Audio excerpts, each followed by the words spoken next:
As desavinzas entre a Mancomunidade Serra do Barbanza e a empresa Fomento de Construcións e Contratas, adxudicataria do Servizo de Recollida e Xestión de Residuos Urbanos, non son novas. Xa son varios os procesos xudiciais abertos por unha e outra parte, relativos ao incumprimento do contrato ou ás deficiencias no servizo. Sen embargo, nas últimas semanas, as constantes avarías nos camións de recollida contribuíron a recruar este conflito e traducíronse en kilos e kilos de lixo sen recoller nos 6 concellos que conforman a Mancomunidade. Ao non poder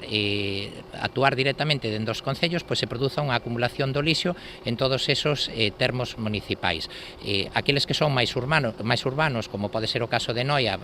Muros ou incluso Portodosón, pois é no que se nota unha maior presencia, pero incluso en concellos que son prestatarios do servicio e que non son membros da Mancomunidade, como pode ser Ames, como pode ser Rois ou como pode ser Pontecesures, pois o servicio de recollida tampouco non é para nada o axeitado e tamén é deficiente. E aí non teñen excusa de poder decir que é porque lle tiñan que poñer os camións á Mancomunidade. O sea, FCC está demostrando que está facendo unha xestión inoperante, unha xestión que está causando un trastorno e unhas consecuencias negativas aos concellos, e eles siguen cobrando mes a mes religiosamente dos concellos. Os alcaldes confían en que a situación se normalice nas próximas horas, despois de que xa se teñen acometido as reparacións das avarías detectadas en gran parte da flota. Mañá pola tarde manterán unha xuntanza en Muros para avaliar a situación e estudar posibles penalizacións á empresa. Aí xa estaban prácticamente reparados todos os vehículos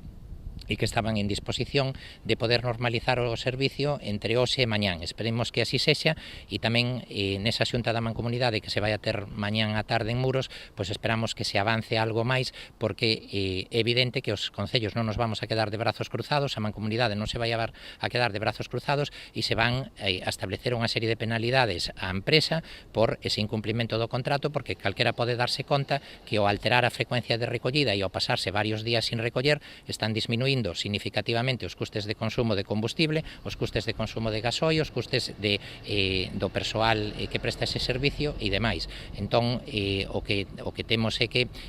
intentar buscar unha solución